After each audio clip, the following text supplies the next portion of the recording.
Did that work? Yeah. Okay, fantastic. So I'm Ann Markin from the Middle Rio Grande Conservancy District. I'm the Water Operations Division Manager. The MRGCD was established in 1827 with the mission of, under the State of New Mexico Conservancy Act, with the mission of river flood control, groundwater drainage, and irrigation. Here's a map of our benefited area. We span from Cochiti Dam down to the northern boundary of Bosque del Apache. We divert from the river below the Cochiti Reservoir at the Angostura, Isleta, and Santa Casia diversion dams for distribution to water users.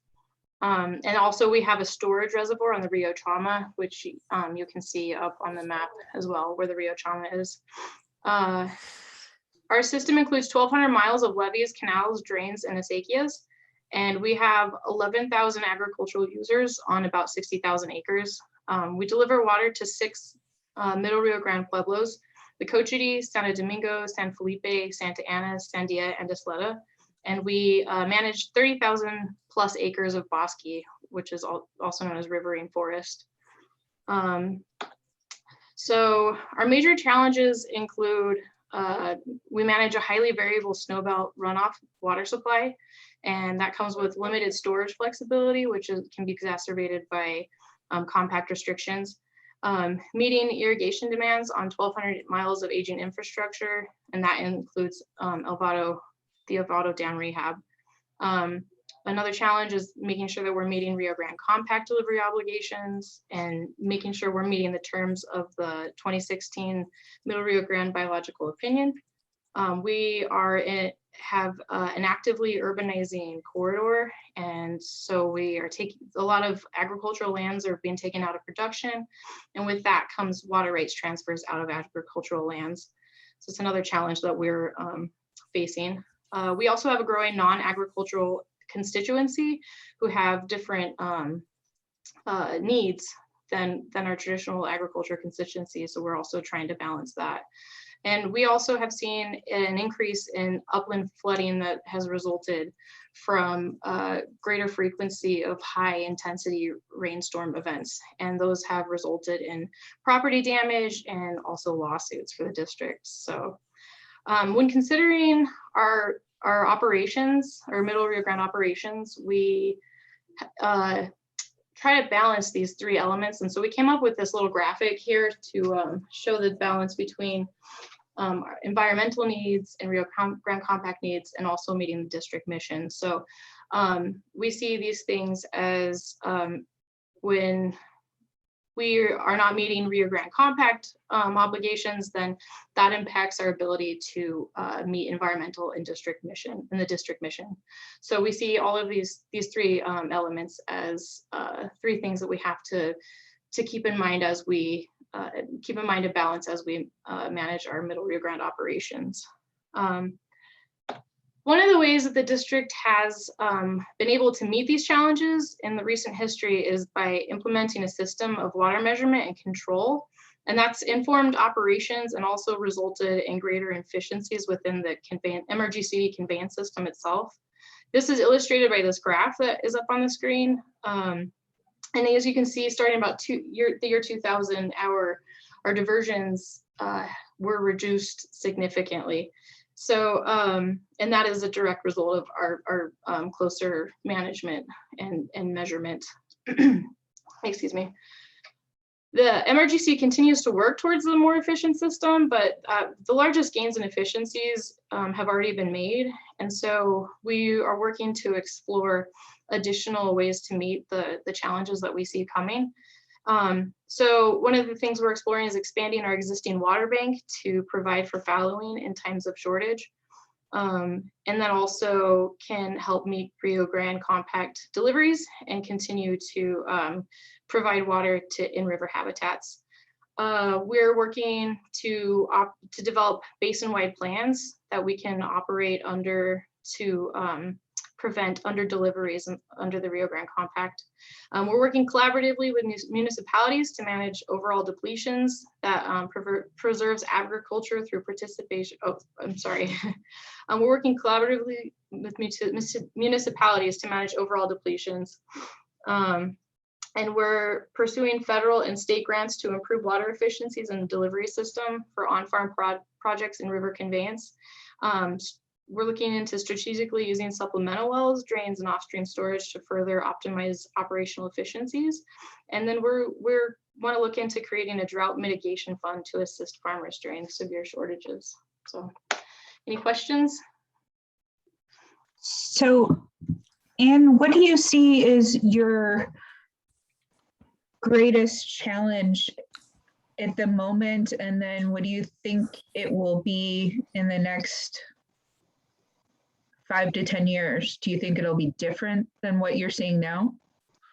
I think our greatest challenge is just balancing those three elements. So again, meeting Rio Grande Compact deliveries is a challenge now, and hopefully we can work to resolve some of the issues that we have around that.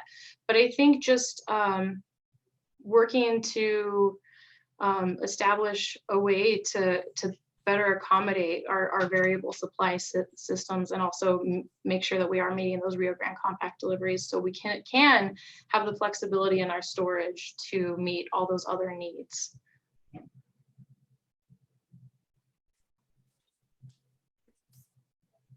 Thank you.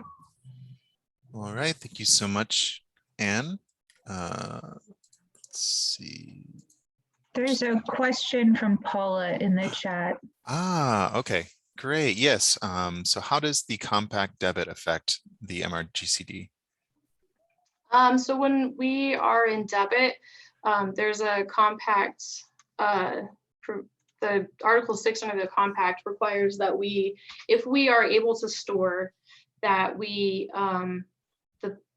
the first water stored is actually reserved and retained for delivery at the end of irrigation season to Texas. So it tags that first amount of water in whatever volume that we have in debit to Texas. So for instance, this year, if we were able to store, we started this year 97,000 acre feet in debit. So we would have been able to store water. If we had been able to store it, that first 97,000 acre feet would have had to be held in storage, not for us to use. And I'm not the best person to give an overview of the compact. So if I misspoke, somebody in the state, go ahead and correct me. But so yep, has the MRGCD considered establishing quantitative targets for reducing consumptive use to meet compact obligations and delivery requirements as climate change causes aridification and declining supplies? Well, I think we're looking into, so the difficulty is we don't have a way to, we don't currently have a metering system we're able to really quantify how much each individual is consuming. But I think that we are looking at, in years that we see difficulty meeting compact delivery requirements and not being able to meet irrigation demands, trying to establish a way to encourage fallowing without hurting farmers. So I think we haven't come up with quantitative target. We haven't discussed coming up with quantitative targets, but it's something that maybe we could discuss in the future. Okay, Mark, this is Rolf. Could I say something real quick? Oh, of course. I just wanted to, from the ISC and myself, I wanted to really acknowledge the efforts of the Conservancy District, not just this year, but in the last, 5 years, with a number of different operations they've done that have sought to get water to their farmers, but also help with delivering water in Telephone Butte. I think they've done a really great job under really difficult conditions. I mean, for example, this year, even though there might have been 10 inches of rain down by Socorro, very little of that water made it into the river. Our aridity issue, I think, showing up for us even today with that kind of a summer monsoon. But within that, and what the Conservancy District did during the year for really kind of efficient river diversions, and then having their irrigation season start late and stop early, I think we'll get to the end of this year and we'll be about even for the annual year's delivery, from what we call our Article 4 schedule. And that is is really a very difficult thing to do, and the Conservancy District really made a difference this year in that regard. It's me a little bit, knocking on wood, but I just want to say thanks. Thanks for that, Rolf.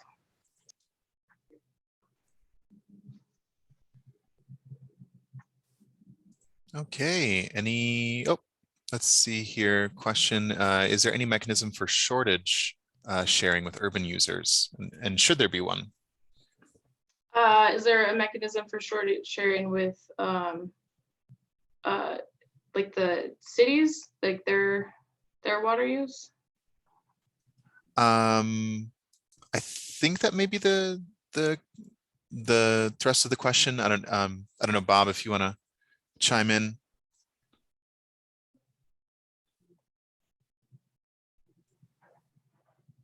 Yeah, I guess the question is there a mechanism whereby agriculture, the Conservancy District, doesn't take the entire hit for short river flows?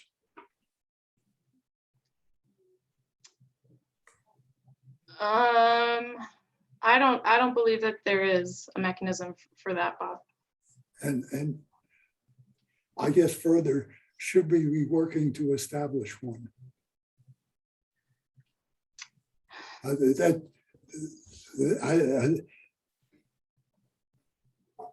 not proposing an agreement. I'm just saying that that's an area that sometime we ought to work on. It could be something that we could look into for sure. And so, Patrick, I'm reading your follow-up question.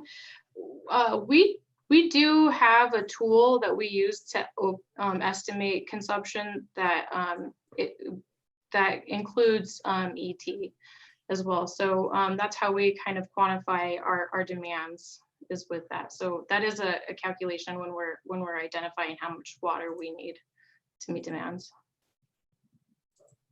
Can I throw out a statement, a thought here? This is Paige Pegram with the Interstate Stream Commission. Regarding the question about sharing shortages, this kind of just my opinion, but it's not necessarily MRGCD's responsibility solely to meet the state's Rio Grande Compact deliveries.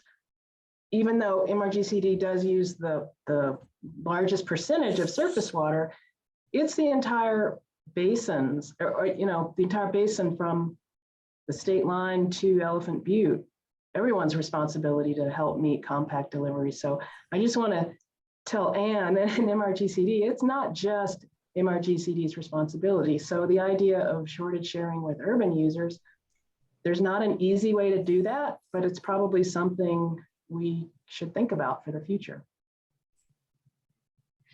Yeah, thanks, Paige. Thank you, Paige, for pointing that out. Sorry if I made it seem like it was our obligation. We just have a really strong interest in making sure that we're doing what we can to help make deliveries to Elephant, or right, make yeah, contact. Sure. We all have a very strong interest in, and like Rolf said, we appreciate MRGCD's working really hard to help out with that. But it is a shared responsibility from everyone. All right. Well, thank you. Thank you so much for the great questions. Yeah, if there's any more questions, I'd recommend using the chat. I want to make sure we give our next two presenters enough time to present and answer some questions as well. So we'll move things right along then to Paula Garcia, Executive Director of the New Mexico Acequia Association. Good morning, everyone. It's great to be here, and congratulations to WRRI on another great conference. I'd like to share some slides, so if you could enable me to share screen. Okay, yeah, you should be able to share now that I've stopped. All right. I'm going to go to the beginning. Okay, can you see it? I'm going to just keep it in this mode because it's kind of weird to go to slideshow mode. Yeah, so good morning, everyone. I'm Paula Garcia with the New Mexico Acequia Association, and thank you for the invitation. I'm going to be tracking my time, but give me a signal if you need me to stop, Mark. There are two major topics I want to talk about today, which are the impacts of megadrought on acequias and also the commodification of water. We were asked to talk about what are some of our long-term concerns with water in relation to our communities. So this will be my presentation overview. First, the New Mexico Acequia Association is a membership-based organization of acequias and community ditches. And we're like we're governed as a federation of regions around the state. And you could see there's between 600 and 700 acequias in the state, and we've inventoried most of them, about 640 with the contact information. And you can see on the map where they're located, which is mostly in north central New Mexico, but you could see they're statewide. And they tend to be on tributaries to the major river systems, although there are some on the main stem, Rio Grande and Pecos, but you'll notice that many are smaller tributaries. And that does have implications for how we're managed and for water supply. We've estimated that there's over 100,000 acres of irrigated land on acequias. This is based on the Ag Census and looking at those counties that have high concentrations of acequias. And we've also estimated there's tens of thousands of families that have acequia water rights. It's important to point out that acequias rely primarily on seasonal surface waters for irrigation. Most acequias do not have storage, although some do. There's wide variability, but most acequias do not have access to storage. Also, I wanted to just acknowledge that NMSU has done some really important research on acequias and has published that recently in a book that summarized some of the research of the past several years, including findings that acequias support aquifer recharge and for that reason has many benefits to the local hydrology. This just gives you an overview of number of farms. So in terms of number of farms, acequias are a significant number of the total farms in New Mexico. They tend to be much smaller in acequias, but still the total number and the people engaged in agriculture is very significant. So starting with the mega drought, a few things I wanted to point out that we're all very familiar with the mega drought. You've heard the leap ahead analysis and what's anticipated or expected for the next 50 years. But even what's happening now is pretty dramatic for agriculture. We're seeing indications of or indicators of diminishing water supplies. There's fallowing of land, there's shortage sharing. Among acequias, where water didn't dry up completely, this year acequias are having to share water almost from the beginning of the season, which is unusual. Usually they start sharing shortages later in the season. Monsoon moisture helped, but it was still a difficult year. Also, we're starting to see more basin closures by state engineer, which is an interesting trend. In terms of testimonials from acequias, these are some of the observations we're collecting from our members about the snowpack, dry riverbeds, shorter runoff. But we're also getting reports about flooding and how the dry soils make it difficult in terms of the flooding and how that exacerbates flooding. So these align with climate change predictions, and the impacts on agriculture are pretty clear. There's higher evapotranspiration, lower yields, higher costs, and overall difficulties with viability. The acequias respond to this and have for centuries with water sharing practices. These are centuries old customs. So in essence, what happens in a time of what we would say tiempo de abundancia, the footprint of the acequia is larger, will irrigate more of our land. And in times of shortage, there's less water to go around and our footprint shrinks based on that year. So in essence, it's like a natural fallowing program that's been in place for a long time, although that's not what we'd call it, it's just reality. Some years we irrigate more, some less. This acequia allocation is also recognized in state statutes, and it was affirmed through the AWRM statute and regulations as it could be considered a type of alternative administration. So in terms of what would be supportive for our SECAs would be to affirm these water sharing agreements and practices with resources for capacity building, and also, supporting technical assistance.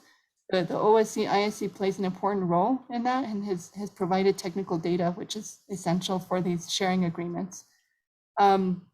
Secondly, a SECA infrastructure is important.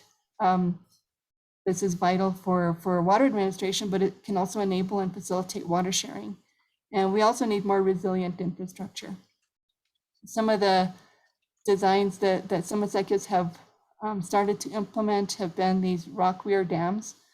And they might not work everywhere. We leave that up to the engineers to decide, but where they do work, they can help improve flow in low flow and high flow conditions and are more resilient to flooding. This is a new program that was established a couple of years ago for SECA infrastructure that we're really wanting to build upon. These are all the funding programs that are available to us SECA as we're trying to leverage federal and state dollars. Another important element in relation to climate change and the changing conditions is disaster response. So we're looking at the importance of building local capacity to respond to disasters and to build a closer relationship with Homeland Security and FEMA so that when disasters do happen, communities are better prepared. Drought tends to exacerbate conflict, so we're starting to see a need for more conflict management. And this was already discussed in the first presentation by Max, but we do see a huge importance for conservation practices around healthy soils and things of that nature, cropping patterns. I'll just end with the last topic, which is commodification of water. It is a fact that water rights can be transferred in New Mexico. But those transfers are also regulated by the law to protect existing water rights from impairment and to protect conservation of water and public welfare. When I talk about a water transfer, this is an example of what one might look like: surface to ground, could be to ag or ag to M&I, just depends. But the reason SECAs are so concerned about transfers is because it could affect SECA viability. And so it's less water diverted, fewer parciantes. Even transfers or leases outside an SECA could lead to groundwater depletion and upstream diversion of water. So here's an example of a transfer that could intercept surface water, that could impair surface water rights, and example of groundwater depletion that lowers the water table that could impact groundwater, which in the end eventually could affect surface water. So in terms of what the concerns are, water transfers have potential negative impacts, and that's why SECAs often get involved in raising concerns about potential impairment. Water lease is simply a temporary transfer, and the water transfer process in place is a regulated process that again is intended to protect existing water rights.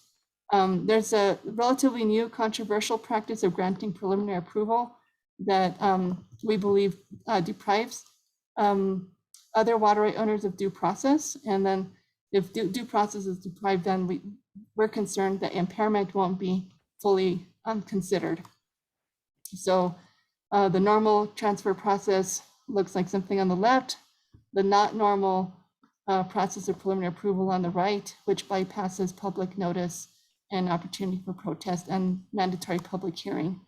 So it's in terms of some of our recommendations, we're still implementing the 2003 law, which gives us SECA's authority to regulate transfers.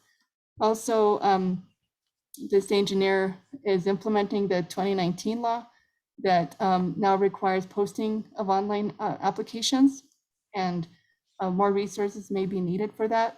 And then thirdly, in addressing the problem of preliminary approval, that practice should be suspended until that a current case works its way through the courts. And if there's going to be legislation to update the Water Use Lease Act in the future, it should be through an equitable and fair stakeholder engagement process. And And in that hope, then some of the concerns of Atsakis could be addressed. So that concludes the major topics of concern. And thank you for your time, and open for questions.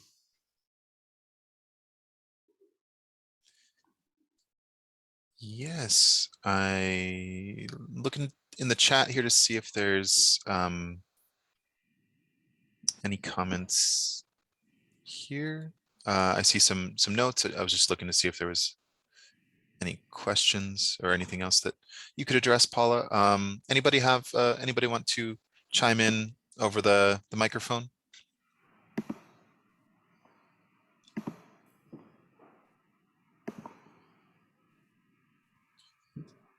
Okay. All right. Well, in that case, then we'll move on to our final Flash Talk presenter for this this Flash Talk group. Just a moment. Okay. I want to take the opportunity to introduce Rachel Coleman of the New Mexico Interstate Stream Commission. Thanks, Mark. Hello, everyone. My name is Rachel Coleman. I'm the Lower Rio Grande manager at the Interstate Stream Commission. I'm going to talk about the Lower Rio Grande pilot project, the groundwater conservation pilot project. And I'm just going to go ahead and share my screen here for presentation. Okay, the Lower Rio Grande groundwater conservation pilot program. It was funded in 2020 by the New Mexico State Legislature for 2021 through 2023.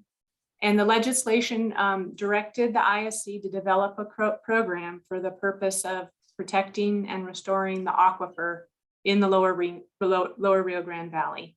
As we all probably know, aquifer sustainability will ensure ag resiliency. So it's a pretty important part of that process. The primary focus of the program to date has been to test a temporary fallowing program whereby groundwater irrigators in the valley are paid to not use groundwater on a temporary basis through the issuance of grants. So there have been two phases to the pilot program. The first phase was in 2021. We're just about to end that period. It included fallowing lands for a period of 12 months. During that time, 24 grants were issued to irrigators encompassing about 1,200 acres. And the average price that was paid to those irrigators was about $680 per acre. The second phase is going to happen here in 2022, 2023. We're just getting started with that. The application period just closed last week. And this one's a little bit different than the first phase in that the plan is to fallow those lands for 18 months, starting in January 2022. So it would go through June of 2023. During this second phase, we received 50 applications, so about twice as many, and for about twice as many acres, 2,800 acres in total. Because of the 18-month period, the price per acre for the second phase is $1,100 per acre for the 18 months. And so what are the outcomes of this program to date?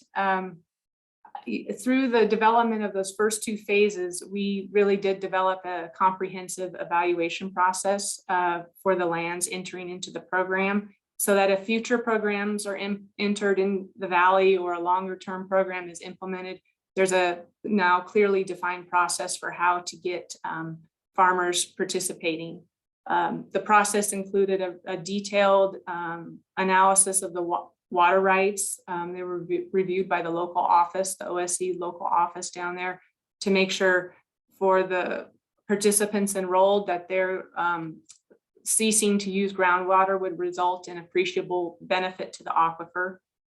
Comprehensive legal review was done on the land and the water rights to make sure that negative easements could be placed on those lands to ensure that water was not used.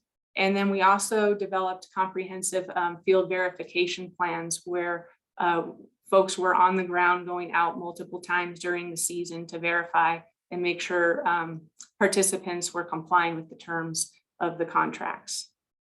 So what are the impacts to the aquifer? There are no doubt impacts to the aquifer because for these lands enrolled, groundwater was not pumped, whereas it would have been otherwise. But we feel that a longer term program really needs to be in place before we can expect to understand sort of the full range of impacts to the aquifer in time and place. Another interesting part of the program was that we initiated a experiment with NMSU and NMDA. Actually, Max in our first talk mentioned this, but we're in the process of conducting an experiment. It's underway right now at the Leyendecker Plant Science Center down in the Lower Valley, and it will continue through 2023.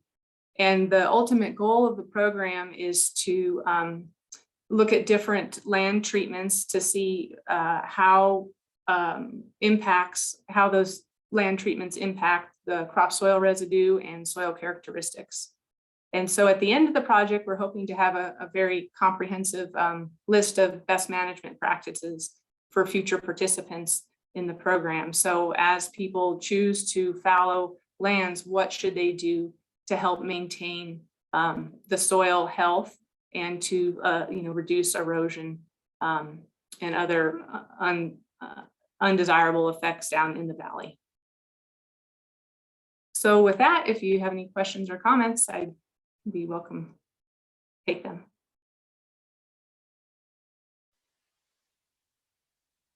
Rachel, I've got one. Yeah, go ahead. I put it in the chat that why 18 months requiring them to miss 2 irrigation seasons without even knowing the water availability? Yeah, so the 18-month program really was in large part done because it coincided with I think the funding we had available and when the funds had to be dispersed. I know that some people wanted to try another 12-month program, but that wouldn't have enabled us to do a third 12-month program. That's my understanding. I don't know if Paige or if you have any other reasons why the 18-month was chosen. No, Rachel, I think that's basically it. It was just practical because of our funding period. And, from a farming standpoint, it might not have made the most sense, but from the funding aspect, it was just the most practical way we could get the most grant money out to the most farmers. Rachel, I had a question also that's in the chat, but I'll just articulate it for you. Sure. I was wondering if this program is focused only on annual crops or if perennial crops like alfalfa or permanent pastures / hay are also considered, and if there's a differential in the amount of funding for annual versus perennial crops. Sure. So I'll take your last question first. There was no differentiation in crop type. They were all treated basically the same. We didn't consider the crop. And I would say, based on my understanding, a majority were perennial crops that were enrolled. We took alfalfa, pasture, hay lands, just like any other lands. So.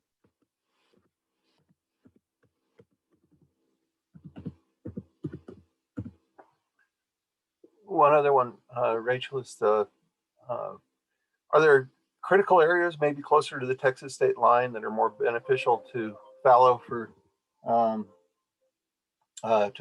delivery purposes under the compact?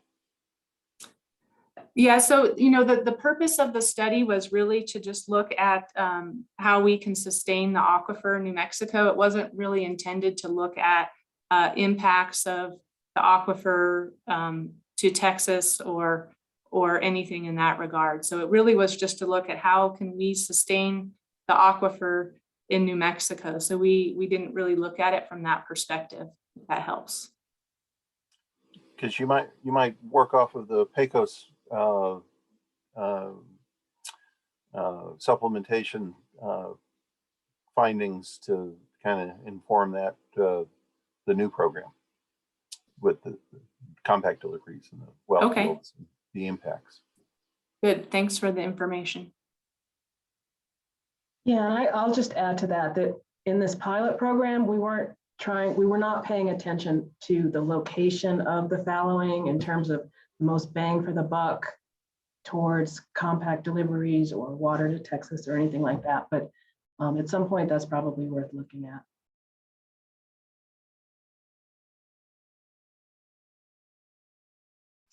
Heck, they owe us water.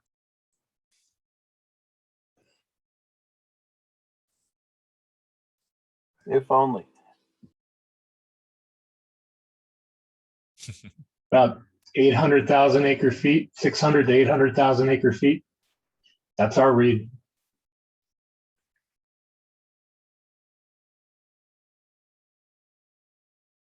That's how much Texas owes New Mexico. Is that correct? That's correct. That's what our expert analysis shows under the operating agreement. Oh, wow. So what mechanisms are in place for Texas to deliver that water? Because I know via the Pecos Compact, New Mexico is delivering to Texas. So each compact is different, and we're in the middle of the litigation. But the way this compact works under New Mexico's understanding of the Rio Grande Compact is it applies all the way down to Hudspeth, Texas. And so you have to look at the entire project relative to deliveries to lands. And that's what our expert witnesses have done. I just needed to weigh in here on this because this pilot program has to do with protecting and conserving groundwater. And we're really worried about that because of the vicious cycle that's been created due to drought and that operating agreement that forces the farmers to pump more water in order to just meet their regular crop. And so the goal here is to see if you can do a fallowing program that provides you tools and then ultimately helps to basically provide some relief on that steady decline in aquifer levels.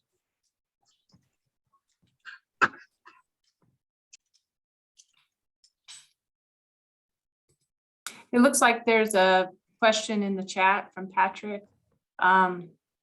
Do the ISC and OSC have any plans to extend the program beyond 2023? Not that I'm aware of right now, but I think like Rolf just said, the intent was really to test this as a tool for the long term. So I guess I feel there's probably no doubt that something in some form will continue into the future past 2023. How it will look, I just don't know yet. Hello, this is Wade Holdeman. I'm with the Fort Sumner Irrigation District, and I'd just like to comment that from the farmer's point of view, several years ago, they'd done a similar fallowing program at Fort Sumner Irrigation District.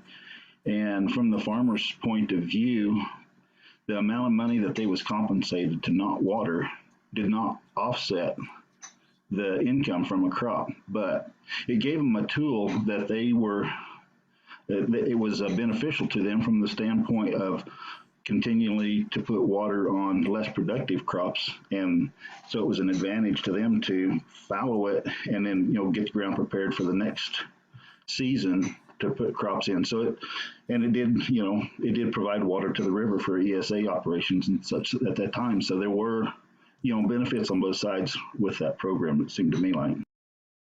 Yeah, thanks for those good points. I do think there are a lot of unique circumstances involving why a farmer would want to maybe fallow in a year or not. I mean, there are a variety of ways where I think it can be beneficial for folks why they're transitioning crops, or like you said, in dry years, maybe they're stacking water up to meet the needs of higher value crops. So I think there's a lot of potential there to look at different options for how it cannot be such a negative thing for farmers or a drain on them, not just paying them to not do work. So there's a lot to consider there. So I appreciate those comments. It's difficult to fallow pecans, a pecan field. And I have a question. Does anyone know how long you can keep a field of pecans alive on, let's say, 2 acre feet? 2 acre-feet per acre? Kurt, that's not something I can answer, maybe someone else in the group, but yeah, I can just tell you, we didn't have any pecan farmers enrolled in the program. New Well, Mexico. I've noticed down in this area, there are a lot of new pecan groves coming in. Well, you can raise pecans for a first few years on relatively little water, but you can't produce pecans on very little water. Kurt, there was an interesting study that WRRI did that showed that if you drip irrigated pecan orchards, you didn't get the nut yields, and so you kind of wasted your season. My comment is being a resident of Mesilla Valley and going out with Dean Stallman back in '62 to be introduced to the pecan era. There are places where it's smart to flood irrigate various kinds of area but you have to know the details of the soil and hydrogeology condition in each kilometer, mile of the river and the valley reach. And there are some places where you can, like the Hatch Valley, where there's no aquifer underneath to recharge, just the shallow 80 feet or so of alluvium under the valley floor. In the Mesilla Valley, you may have 2,000 feet of aquifer that you can recharge. So and it changes as you move down the valley from Leesburg down to La Union. So you have to really go back and look, and it may take some new work, detail work and the same goes in the Pecos Valley. You have to know, to be resilient, you have to be smart. And the most important thing is to keep that river valley, that channel wet. You do not want to reserve water for recreation and put it out to dry in these huge reservoirs. And this will, I'm sorry, upset some of my friends in TRC, but it has to be done. One thing we have is we have the smart people in this state who have generations of experience to know how to do it. Okay. Well, thank you. I just want to thank you all for your comments and the participation of our agriculture flash talk panel. I know a lot of you have been streaming in from the other flash talk presentations, and so I want to allow us to have enough time for our next portion of this conference after hearing these some flash talks from experts and stakeholders around the state and region. A chance now for our attendees, all of you, to give some input as well. And so what will be happening next is I've created another set of these breakout rooms. You'll have a number of rooms for each of these categories. You know, some may have more than others based on the interest that was seen throughout the flash talk presentations. So you'll have the choice of joining some breakout discussions surrounding agriculture, public water systems, commercial and energy water use, watershed and habitat health, as well as one for outdoor recreation that will be here in the main room with me. So you can stick around here if you want to participate in those. Otherwise, once I open these breakout rooms, you'll be free to choose where you want to go, and our facilitators and note takers, you all should you'll be pre-assigned to where you need to go as well. Just remember, after our breakout portion is completed for our note takers and facilitators, if you could just please send me your notes from these sessions, just so we can make sure that we capture and compile them, and that we have those ready to to deliver to the ISC. Speaking of which, I wanted to give a chance for if there was anybody who wanted to frame or provide a little bit more background on the discussion and recommendations and input that we're looking for in these breakouts. Mark, Yeah. quick question. When I returned to this main room, there was a notice that said the recording is beginning. That was at 11:30. So I was wondering, were the flash presentations also being recorded? I believe the way the main room recording or the main room of the Zoom meeting will record. I'm not 100% sure if the breakout recordings are captured or not. But what I could do is if any of our Flash Talk presenters, if they use slides, if you want to send me your presentation slides that we can post on our website to allow attendees to reference them later, we can do that as well. Was the main room being recorded then on agriculture? Yes, that one is being recorded. Okay, I just heard the notice, it came across my screen, recording is beginning, and that was at 11:30, hence my question. Okay, thanks a lot. So no recording of breakout rooms 2 and 3 then? I don't think so, unfortunately. Just the way that the sort of Zoom recording process works. But anyways, I want to. Hey, Mark, it's Hannah. Oh yeah, sure. Yeah, I just wanted to jump in quickly before everyone heads out to the breakout rooms. This is Hannah Risley-White from Interstate Stream Commission. And I just want to really thank everybody for your participation today and say, as Mark just said, WRRI will be collecting input from these breakout sessions and then providing them to the Interstate Stream Commission. And as was discussed earlier in this conference, if you heard Rolf Schmidt-Peterson's presentation on Tuesday, this is sort of our first real chance at capturing some input from the public with regard to what kind of recommendations should be included in the 50-year water plan. And so I really encourage the facilitators and then also all the participants in these breakout groups to make sure you have plenty of time over the next hour to discuss what we're calling reasonable and actionable recommendations for consideration for inclusion in the 50-year water plan. And we're really excited to hear what comes out of today. So just to add that, and a big thanks to Mark for all of his organizing work and for your all's participation today. Okay.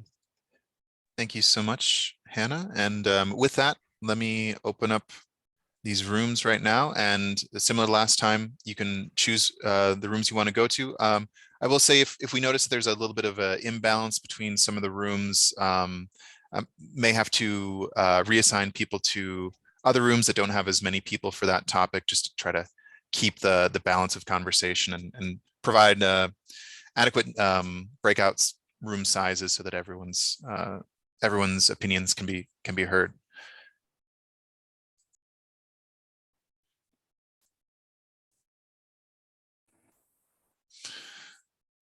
Okay.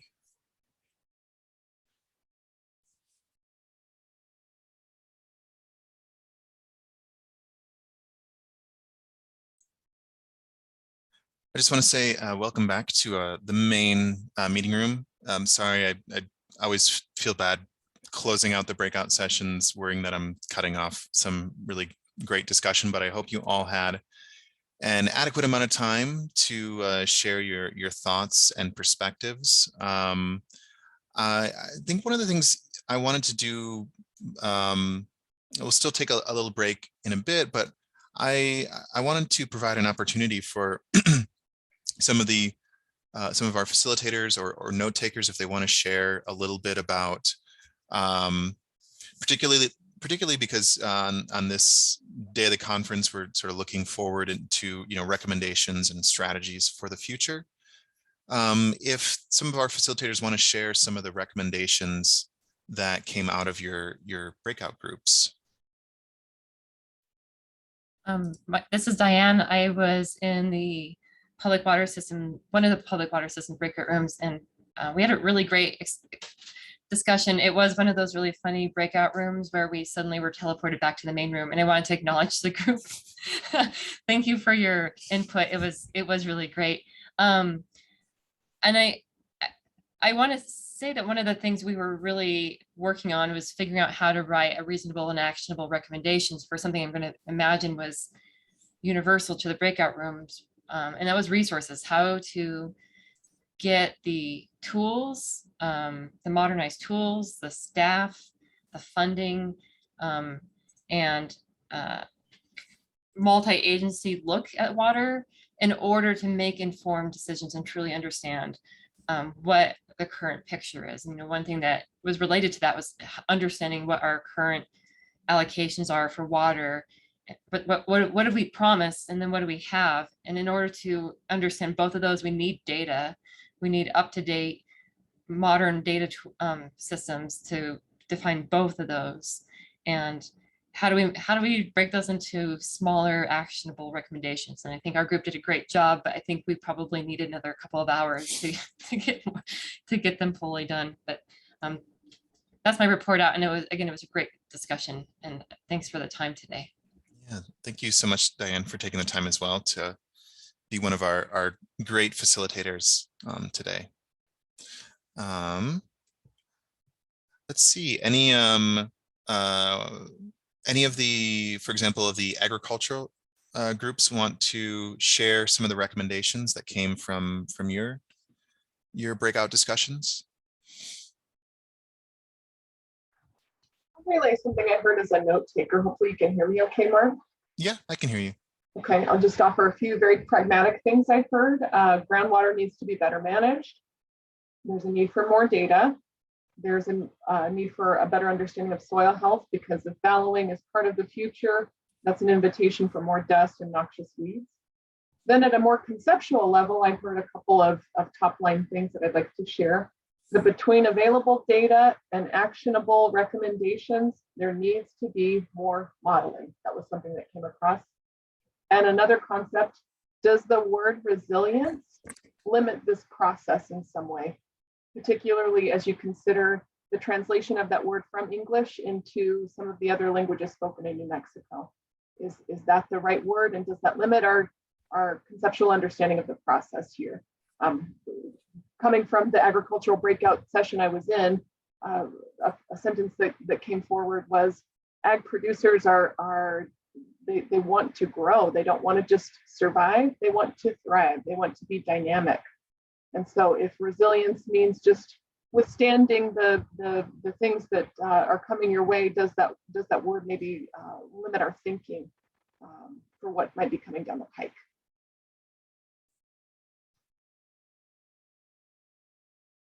Wonderful, thank you. Sounds like some really great discussion going on in your breakout group, Katie. And I want to say just thank you again for you and to all of our other facilitators and note takers once again. Really appreciate your work today during the conference. Let's go look at let's see, from the commercial and energy water use discussions. Does anyone want to share some salient recommendations? First of all, we had a really great discussion, and we probably could have gone another 20 hours. And just a few things. Climate change is expensive, and we need to admit that it's expensive, and that we're going to need a lot of funds and the support of New Mexico in order to make these changes.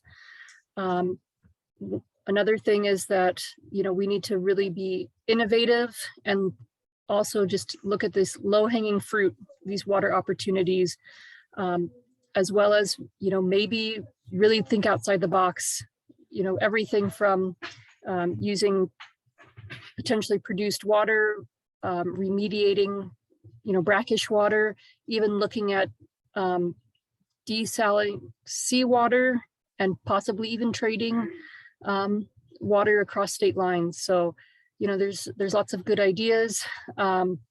as well as, you know, different things with technology, and really looking at, you know, different opportunities, but also respecting, you know, our tribes, our rural ag users, but also demanding respect and from our New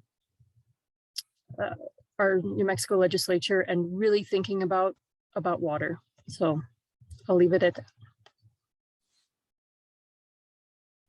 Okay, thank you so much. I guess continuing sort of hearing a little bit from each of these breakout categories, from the watershed and habitat health discussions.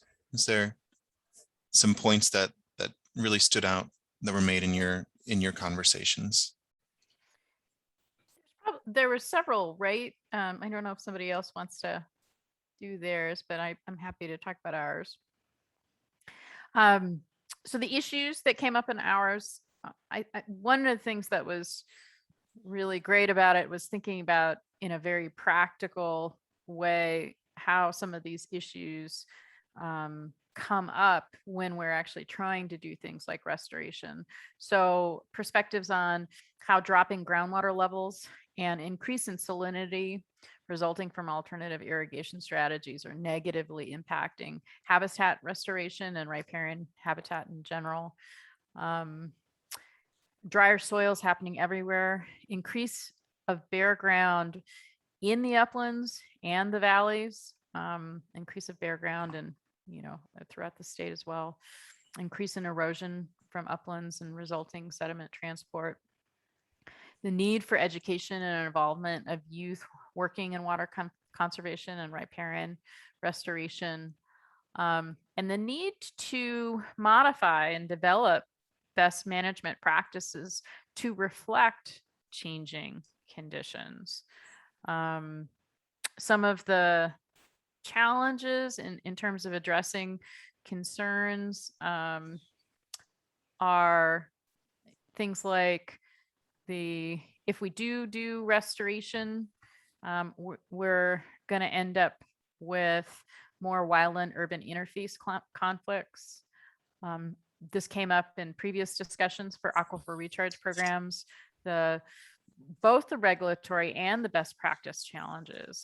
And for water competition issues, you know, the water rights structure doesn't incentivize water conservation in agriculture. And then the realities of how do we go from here to there? There are challenges in terms of labor, but then also how do some of these ideas become a reality, which I think is kind of reflected in some of the way that these questions are framed. It takes science, it takes, you know, to address gaps, knowledge gaps, it takes collaboration, but, you know, tools aren't even used across different disciplines or different management industries. You know, ranchers certainly don't use the same tools that flood managers use. So our final suggestions for action, taking stock of our resources and coordinating those resources, fostering more collaboration, working specifically with school-age children as a pathway to get information and engage the community. Another idea that came up before, create regional crews for watershed restoration that involved youth. Increase awareness of natural processes. This is a fun idea. Flag goes up in Las Cruces when the Rio Grande flow comes down because it's a big community thing. People like to go down and look. But, you know, different ways of increasing awareness of natural processes. Water watch programs in high schools where students can do watershed restoration monitoring. Increased aquifer recharge practices statewide. Start with, this came up in our last conversation, start with wetland type surface spreading of projects, which don't have reuse assigned, and move to a more comprehensive and flexible aquifer recharge program for the state. And to do that, to create a suitability map, like John was talking about, John Hawley, where are the best places for aquifer recharge? Create ecosystem service programs to incentivize farmers to reduce water demand while keeping vegetative covers on their fields, and create a comprehensive wildlife corridor map. That was our group. Lily, I think I got everything. Did I miss anything? Yeah, that was a great highlight. Thanks, Connie. Thanks, Lily. You took great notes. Thanks. All right. Well, thank you. Is there anyone else? I want to make sure I give a chance for anyone who wants to share any remarks from their conversation. I'll just jump in. This is Grace Haggerty, and I also had Watershed, had really good discussions with quite a varied group of managers, agriculturalists and environmentalist efforts. And really, I think just the one thing I wanted to bring out is how interconnected the watersheds are with everything else that is going on downstream or even within the watershed. So, acequias and agricultural farming are super dependent on healthy watersheds. And so as things become more arid, there's going to be a lot more concerns over wildfires, a lot more issues with lack of or maybe decreasing groundwater recharge in those areas. So, we concentrated on that in our suggestions. I won't go through them right now. The other thing that I thought was interesting that people brought up was just the potential for kind of what we saw in California this year, right? Huge fires, heat, a drought that lasted over 9 months, and then a river of water coming through and washing down all of that burned soil. Those sorts of extreme events we're sort of used to, but they could get much, much more extreme. And so planning, and we talked about some suggestions for trying to plan for things that could take advantage of these extreme events, especially flooding events, but at the same time, making sure there's protection for agriculture, for cities, and for the watershed itself, so that all the improvements that we've made there don't go by the wayside. So that was some of our discussions. Okay, well, thank you so much. Is there anyone else? Mark? Yes. Oh, okay. I had a watershed health group also, and one thing that came out really clearly is that having in-stream flow, if a stream has in-stream flow, then it's healthy. Almost everything else falls into place with the health of the watershed. But that we really need a program devoted to in-stream flow or watershed health that marries the different agencies. There's so many different silos of people working on our watersheds in various aspects, and that if we had a group that was really focused on in-stream flow, that would be very helpful. And then, as everyone else said, we need more data. There's a dearth of information about how climate change is going to impact water quality, and we need funding for long-term projects. Everybody wants quick and easy solutions, and sometimes we need to fund long-term data collection and long-term projects. So, Okay, thank you. Let's see. I see a hand raised from Paula Garcia. Hi. There were so many great comments from the report out, so I won't be redundant, but we had an ag group, and I think one of the things that was discussed was the need for conjunctive management. Understanding that there is conjunctive management in general in the state, but that there's going to be a trend of more reliance on groundwater, and there needs to be a robust monitoring system to keep an eye on how much we're depleting groundwater, and also that there has to be some good modeling. So when decisions are being made about very difficult years when surface water isn't able to meet demand, and there's a backup plan with groundwater, the difficult decisions are being made in a way that's very data driven. So that was in our group. And I see an affirmative comment, so that's good. All right, thanks everybody. That was it. Okay, and I see a hand raised from Emily Geary as well. Hi, good afternoon. I wanted to just give a short report out from another ag group.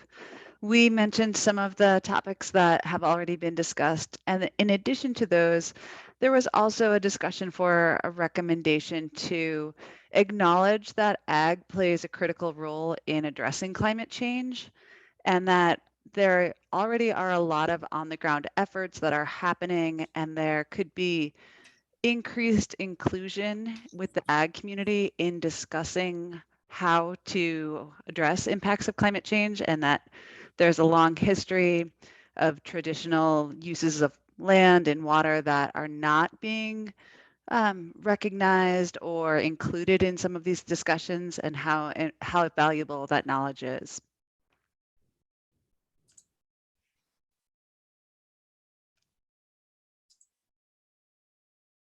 Wonderful, great. Thank you, Emily, for your report from your group. Just a moment. So, and I see Hannah as well. I'll just, well, I'm unmuted, good. I'll just be really brief. Hey, everybody. First of all, it was interesting that a lot of the same themes from across all of these different water use sectors came up in our group as well, which was a watershed and habitats group. But I just wanted to share one idea that we were just talking about as we were sent back to this main room, which was, as many of you have said, this is going to require a bunch of funding. And so we were talking about how to prioritize the use of that funding and how to maybe tie decisions related to funding to our planning. And that does happen in other states. But so how do we do that so that when there's funding available, like potentially this federal funding in the current infrastructure package coming out of DC, that we already know exactly how we're prioritizing it and where it's being funneled to. And so how do we do that in a coordinated way across all of the different uses in the state and the different interests in the state? So I just thought that was a really great idea coming out of our group, and I wanted to share that. You know, obviously a lot of the other things that you all mentioned were also discussed in our group. Thanks. Thank you. Thank you so much, Hannah. So with that, I know we've had a long morning session, so I just want to give everybody a chance to sort of take a break, step up away from the computer before giving some closing remarks at 1 p.m. So I'll just let's see here.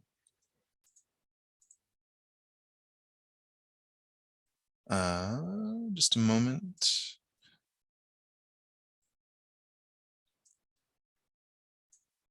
Anyways, oh, sorry about that. Okay. So yeah, feel free to stretch your legs and maybe grab a drink of water, rest your eyes for a bit, and then at 1 p.m. we'll be back with the sort of the conclusion of the 66th annual New Mexico Water Conference. So we'll see you all back just a little bit.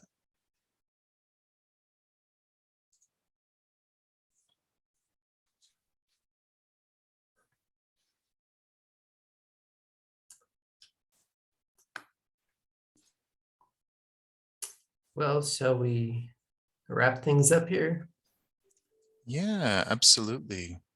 Can you hear me okay, Mark? Yep, you're coming through loud and clear. All right. Well, I'm gonna put this on this shared screen so I can see everybody. Those breakouts were extremely important, and I'm just going to elaborate a little bit on our process. We'll and then let Connie talk a little bit about some of the water budget underpinnings.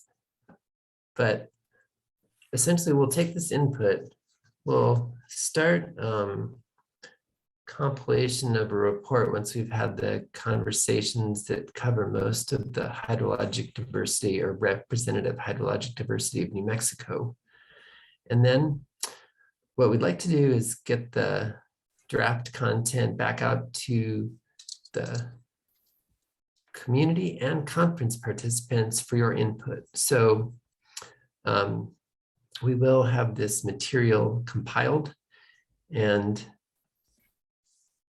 because there's not a limit on the recommendations or the perceptions that we can include, we'll be able to get it out to the communities and conference participants for your input. And while we're basically conducting our analysis, our report to the ISC on the 50-year water plan supplement will be turned in March. And then that's about the time of the 50-year water plan completion. And I just wanted to sort of give a little bit of the big picture while we're talking about it. We're taking the content from here, and the idea is to really show that we heard a lot about integrated approaches, the need for a comprehensive, for interconnected, for looking at human and natural systems, for looking at Mother Earth, carencia, these things that are not just water resources, but also the critical need for detailed data and monitoring.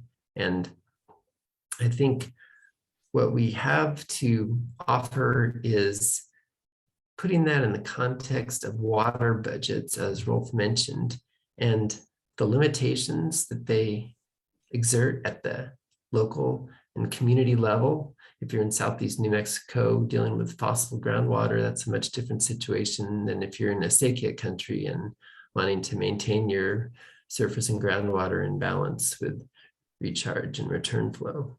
So this is the context for our report that's based on impeccable data, but looking to the communities for the vision, because that same water budget provides the opportunity. And with that, I'd like to just reiterate, we'll have this report, have a chance for feedback, and hand it over to Connie to talk a little bit more in detail about the water budget context. Thanks, Sam. And thanks to all of you that have put so much work into putting this conference together. It was, there is a committee, I think you all know, that puts this conference together, their hard work, the Institute's hard work, and the ISC. This is an exciting time. A lot of people have talked about how these crises, of course, sort of the cliche, it also provides an opportunity. And I think we can see that people are responding to that. As Sam mentioned, most of our perspectives in this particular conference do revolve around water in some way. And certainly at the Water Institute, Sam and many others have put together that dynamic statewide water budget, which gives us a great opportunity to look at the water budget impacts, potential impacts of the different strategies we might want to employ. We also, as I mentioned in another particular conference, we also recognize that large and complicated model also is a good companion to what we call offshoot models. And what we do is we take this model, which has several million inputs, and use it to provide some of the actual data. But then we create these customized models where we integrate socio-ecological, socioeconomic information. Because as we all know, the dynamics that affect water go well beyond hydrologic dynamics. At the end of the day, most knowledge in the world is in the brains of the people that are actually managing the land. The vast majority of knowledge really is local knowledge. And it's very difficult to synthesize that, which is why we have embarked on going out into the regions and synthesizing the visions for the future, the strategies that might achieve those visions, and the issues that we're trying to resolve with those. Because it's one thing to have the framework for the model, but it's also really important to know what questions you need to ask. Different regions have different dynamics, as Sam mentioned. And so that is what we're engaging on in the next few months, to then put that information into the report that Sam described. I think that's it for me. If we want to pass it over to our ISC partners. Not sure if Hannah's hearing us right now. So maybe we'll go to Mark, and if they are available, we have a chance at the very end. Otherwise, just thanks again to the ISC for their work to put this 50-year water plan together, and for all the people who've helped on the conference. Like Connie said, the Leap Ahead group, all our speakers, incredible perspectives and input. So back to you, Mark. Okay, thank you, Sam, and thank you, Connie. Before I get into some of the final business of the conference, I just want to say thank you as well to everyone who's attended, participated, facilitated, presented throughout this conference. It's really you all who make it what it is. So my warmest thanks to all of you for participating in this conference. With that, especially kudos to our poster presenters this year. I'd like to announce the results of our poster competition that was held throughout the conference. So we're giving out sort of the top 5 poster presenters this year. And so those presenters are Lairmi Mahan, Megan Begay, Juan Solis, Taylor Yazzie, and Frank Rodriguez. So congratulations to you all for all your hard work in putting together your poster and in conducting your research, and as well to all of our other poster presenters this year. For those of you, those top 5 will be sending you a $50 Amazon gift card for you to use. And just want to say thank you again to both our presenters and to those who attended the virtual poster session this year.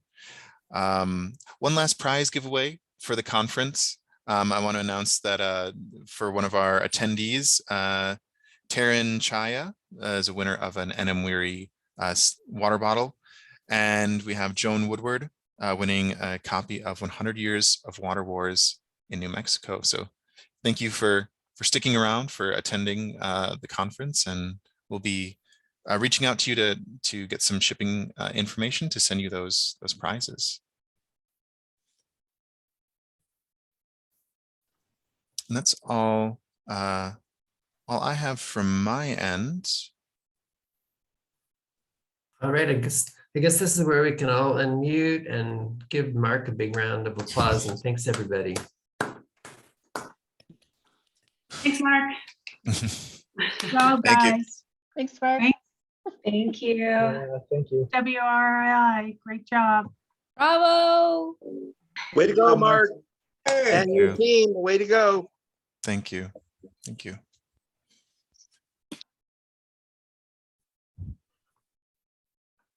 Well, thank you everyone for attending this year's 66th Annual New Mexico Water Conference. I hope to see you all back again at next year's conference. Hopefully, fingers crossed, in person as well.